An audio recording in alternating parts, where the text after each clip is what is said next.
Hi, I'm Callum Dilietto, and this is the second season of the Flock Together podcast in partnership with Oman Convention Bureau. We're here today at the Langham, and I'm joined by Pete. Hello. Hello. How are you? I'm very, very good. We have, I feel like we've developed a really strong bromance. We have. In a very short amount of time.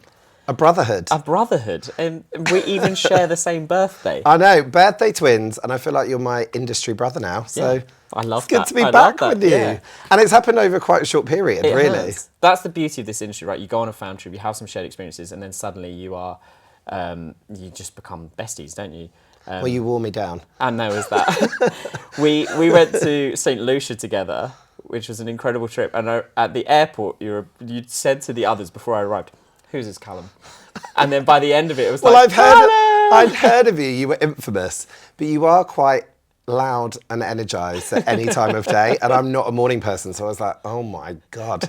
And then, yeah, within half a day, here we are. I've not looked back. Yeah. Yeah, no, it's really a pleasure to be here. Thanks for having us. It's an exciting thing to be a part of. No. And that was a really nice trip. I'd always wanted to go to St. Lucia, and we got to go in, Sulphur Springs, and we went to Jade Mountain, had a wonderful lunch there, saw some fantastic sunrises. But most impressively, I got to witness you in karaoke.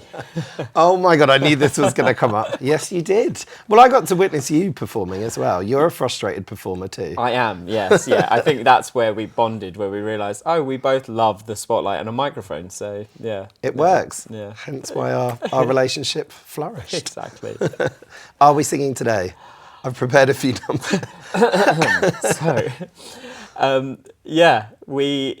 You actually are a professional singer though, whereas I am just a karaoke singer. But yeah, you actually have performed. I'm going to say former. Yeah, I used to be a professional dancer and singer. So the entertainment side of the industry for me is what really floats my boat and still sort of scratches that itch of the performer in me. But it still rears its head now and again, whether I can help it or not. Love it. So the first part of the podcast is reform, and it's an opportunity for people to kind of write a letter to the industry. What is your letter? Well, I'm an easygoing, light-hearted individual, but I am actually an activist at heart as well. So with an opportunity to speak to a wider audience, it's something that I relish and want to really take the opportunity to say something a little bit more serious. So I've actually written a letter, if that's okay. No, that's amazing. More of a formal letter. I write to you today with a sincere appeal to apply greater pressure for inclusivity and acceptance within our industry. As a member of the LGBTQ+ community, I recognise the significant strides that have been made towards equality and representation in recent years. However, I also acknowledge the ongoing challenges and regressive steps backwards that are occurring in destinations around the globe, creating challenges that many individuals continue to face, particularly when it comes to travelling and attending events around the world. The events and travel industry holds immense power to shape the experiences of people from all walks of life. It's within our hands to create environments that foster understanding, respect, and a celebration of diversity. Unfortunately, the reality often falls short of this ideal. Too often, individuals encounter discrimination, prejudice, and hostility when trying to navigate the world and participate in events. I urge you to take proactive steps to address the issues and ensure that all travellers and event attendees feel safe, valued, and welcome, no matter what the destination. What we can do includes training and education and providing comprehensive training for your staff, members and event organisers on LGBTQ+ sensitivity, awareness and inclusion. Visibility and representation, taking proactive steps to include LGBTQ+ voices, stories and perspectives in marketing materials, event programming and destination promotion. Collaboration and advocacy, working collaboratively with LGBTQ+ organisations, community leaders and advocacy groups to identify areas for improvement and develop strategies for promoting inclusivity and equality within the industry. Applying pressure to governments to take positive steps forward for change, and applying economic pressure, using your influence as event organisers to exert economic pressure on governments that uphold anti-LGBTQ+ laws and using a platform to encourage attendees to support LGBTQ plus friendly destinations. By taking these proactive steps, we can collectively create a more welcoming and inclusive environment for LGBTQ plus travellers and event attendees. Together, we can send a powerful message that discrimination and prejudice have no place in our industry and that everyone deserves to feel safe, respected and celebrated wherever their travels may take them. Thanks for your commitment to fostering a more inclusive and equitable world for all of us. And also, let's just be good, kind, positive humans. I think the end is a perfect summary of that whole thing, really. Yeah. I have nothing to add to that. I think that's just, It was quite in depth, and I know it feels quite serious, and it feels like it should be an easy thing that we all do naturally in our everyday life. But even from living in a bubble of London where people within the industry generally are accepting and trying to be as open-minded and supportive as possible, I think there's real gaps in what we're doing, and sometimes it's not as focused. So it's nice to take this opportunity to have a bit of a stop and think about what we can do more as an industry and as an individual within that. So, well, I think the Qatar World Cup was a really good example of how people kind of really felt about certain destination choices. oh, right? 100%, yeah. You know, and Joe Lycett and his whole campaign with David Beckham, and you know, obviously there was a lot of entertainment factor, and you know, the threat to burn lots of money and whatever, and it actually never came to it, and he ended up donating it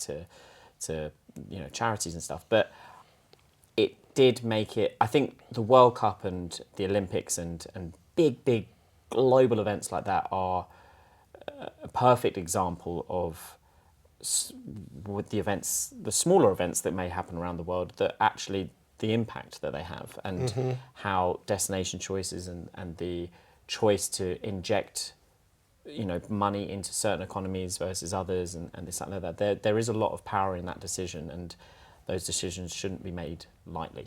Yeah, and also I think you have to be a part of the conversation. So as a tourist, there might be destinations I'm more likely to book for my own personal leisure travel.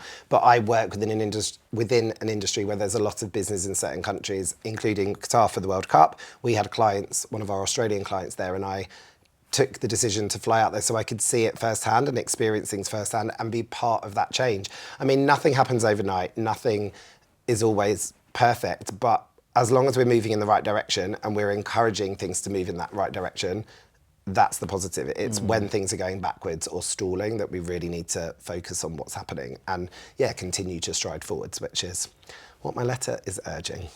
Well, I thought it was a fantastic letter and really well written as well. Thank you very much. You know, it must be because we're both born on Shakespeare's birthday that Exactly. you're so good with the pen and paper, you know? Yeah, I've taken the feather from Yeah. your logo and I enjoyed penning that. Yeah, no, you're welcome. So the next part is remember. Yes. And with that, I'd like you to kind of remember the first ever work trip that you went on. So I guess life's all about being thrown in at the deep end, and I've had a crazy career that's, crossed many different genres. So I've been in the deep end many times, and I think you learn a lot from it. So my first trip, kind of outside of events, was for the family business in the wine trade. So I did a series of tasting events with myself and a friend all around India for one of my family's wine brands, which was, I was in my early 20s, way out of my depth, had never done anything like that before, but it was super successful, but yeah, crazy opportunity. But the first within the events industry actually was an amazing opportunity. I was looking after their entertainment side of things on a launch of a thermal 5-star hotel in the Swiss Alps. And so we were completely remote. It was called 51 Degrees, and it was still part being built. They had these huge domes that we were carrying out the events in. And Dieter Von Teese was performing. It was like one of my first overseas events. So I was looking after Dieter Von Teese performing a burlesque act. I had a host of great dancers that I'd sourced myself that had flown out with us. So it was kind of that crossover moment for me, and it was a great trip to have as my taster of my first event overseas. And everyone thought the party had finished. I managed to find the only late night venue in the Swiss Alps. It was like a 2 mile down the road that we... Shot. You sniffed it out. You had a radar. You didn't even have to find it. You just sensed it. You were like, I know where it is. Everyone was like, there's nowhere. I was like, I will find somewhere. And we did. But yeah, no, so it was a nice intro to the world of international events for me. That is a nice little crossover there. And also, with your previous one there, would never associate wine with India. Yeah, so that was the thing. There's a huge distribution company over there, predominantly with beer, but wine as well and spirits. And my family business, they'd asked me to go over there. So it was really educating because the Indian market for wine was very different to the UK market. So you're really starting at scratch. It was a rosé wine that I was representing, and a lot of the people I was speaking to, the sales guys, were like, "Oh, rose wine, is this made from roses?" And it was like, wow, we're literally starting at that point. But it was really good to show how working in different markets with different people from different cultures, but still connecting over brilliant food and drinking experiences, which is what I love. And what was your last work trip? Well, my last proper work trip that I'm going to classify was my trip with you, which was a great one. I know you've already touched on it. So to St. Lucia, at the end of last year, a great group of people were with the St. Lucia Tourism Board, with fabulous Ayana, and a host of great fam trip individuals. And it really made me think about what you're doing here with Flock Together, because our industry is based around people, our guests and the people that work within our industry. So to be with a great group of people in an amazing destination. I love the Caribbean. We had a great few days where we crammed in lots, and the karaoke being obviously a highlight. But to see some great cultural experiences, you know, the music, the food, again, all of those things that really float my boat when I'm going to a destination.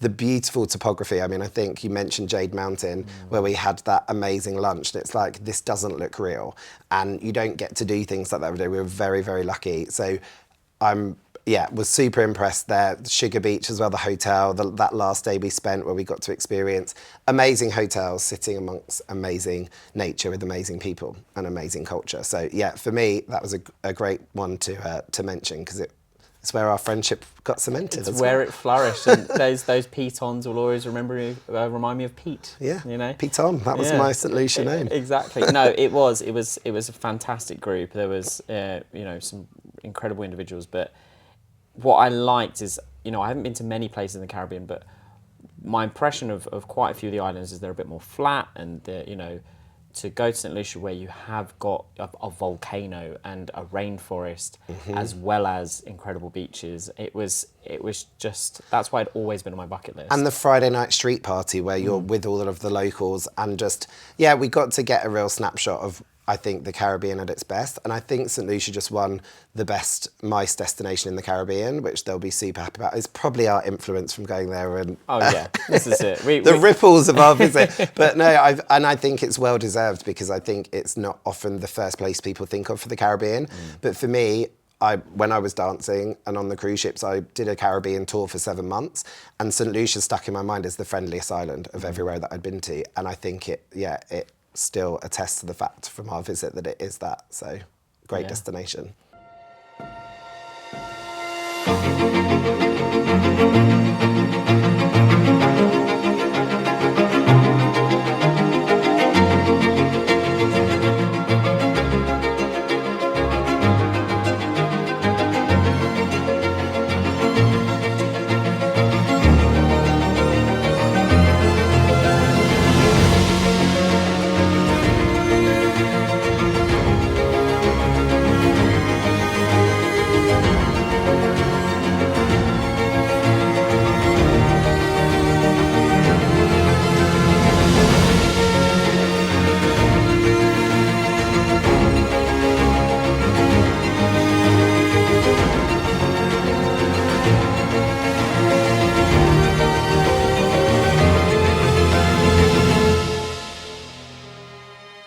The next part of the podcast is about revisiting.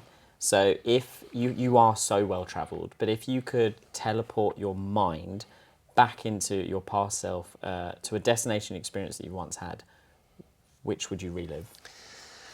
This is so hard, but I'm going from a personal perspective for this one, and it's relatively recent. So travel is all about experiences, and I think you can create those experiences, but the unexpected ones are the ones that really hit you hard. So I got engaged last year in the Maldives, and again, a very romantic cliche, but I am an old romantic. I wasn't expecting it at all. I'm very much in love with my partner. We'd only been together 9 months. We were in this beautiful location. We were at the Centara Resort in Ras Fushi.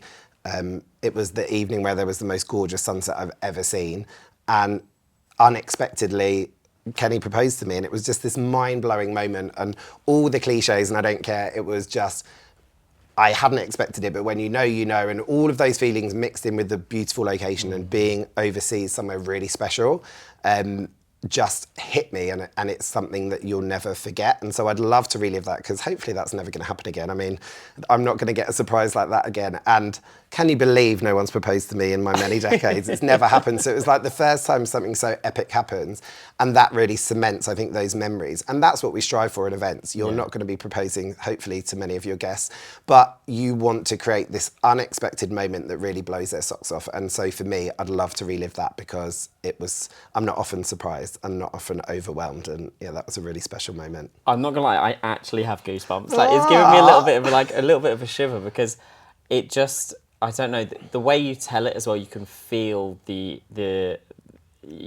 I'm almost reliving it through the way you're telling that story, and I can feel the emotion of it. And you know, I was fortunate enough to go to the Maldives. I was emceeing an event out there for New Year's Eve, and the sunsets there are incredible. And I was going through it. It was a bit of a tough year, and I remember at one point just sitting out on one of the beaches, and there was a sunset, and it was very picturesque, and it was quite transformational. And that was just because I was like, a little bit like, oh, this has been a tough year. Whereas to actually be proposed in that setting, and you know, to feel all that love there at the same time as well, I just think, yeah, that is truly magical. But if it's true and it's authentic and it involves all of your senses, then that's when it all collides and comes together. And yeah, that was a really special moment. But we can use those sorts of memories, I think, when we're thinking about the events that we put on and how we create those crescendos of moments with sounds and tastes and smells and emotion with music and nature. It's something that we strive to get that reaction from people. So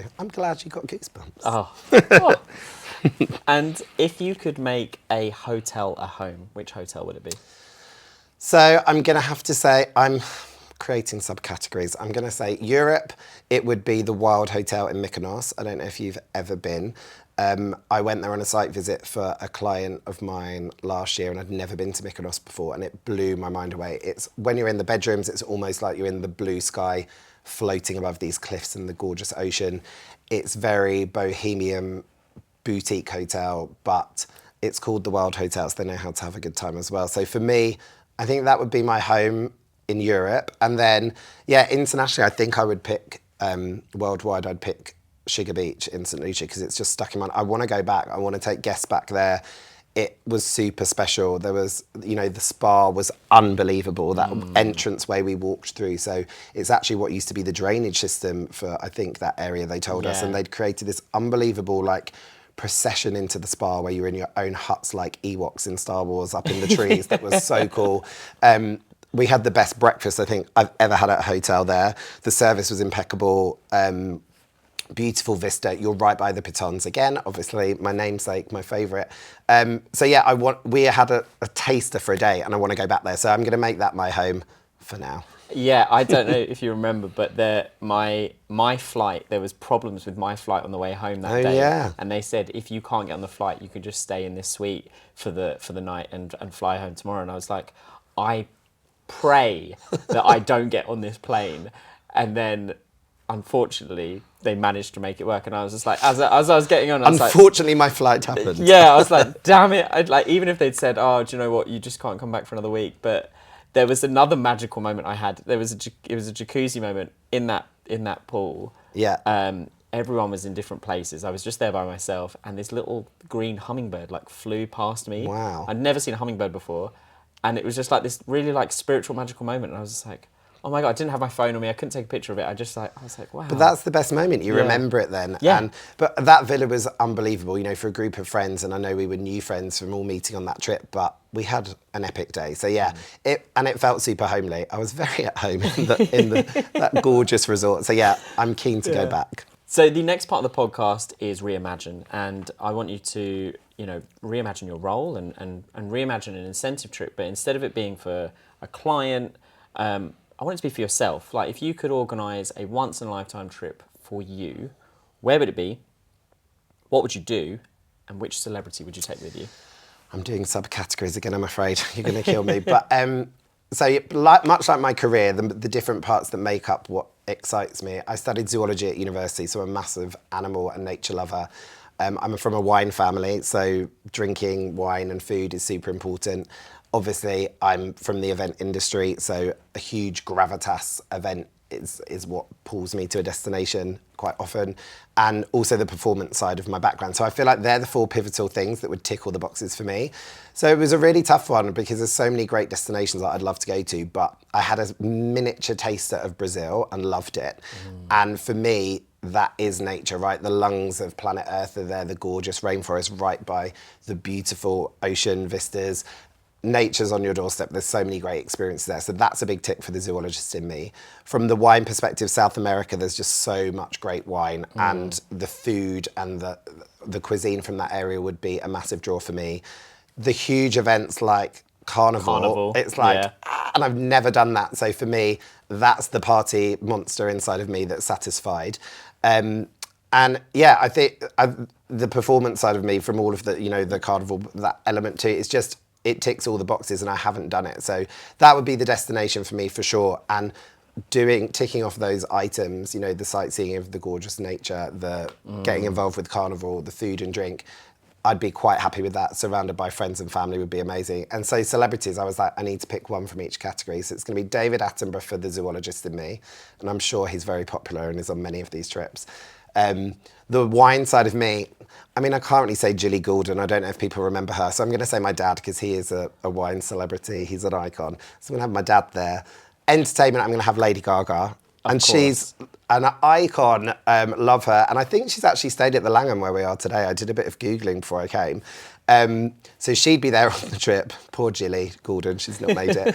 And then I need someone from the biggest icon from the events industry. So you get to come with me, Callum, because you're my choice. Wow. So it's going to be, I'm not sure who's going to pair off with who. I feel like, is it you and David Attenborough drinking at the bar, or you and Lady Gaga, Me and Gaga dancing on the bar? Yeah, I think it's a combination of all of them. And I think it would only be apt that we do it on April 23rd. On our birthday. Have a joint birthday party in Rio for Carnival. Although Carnival doesn't fall in April, I don't think so. No, we could see if we can reschedule. But yeah, I feel like that would be epic. And having a mixed group of people like that, it's always going to end in success. Oh, yeah. It would be a great trip. Something tells me David might be the most wild out of everyone. Yeah, do you know what? I reckon you might be right. He will have seen a lot of things.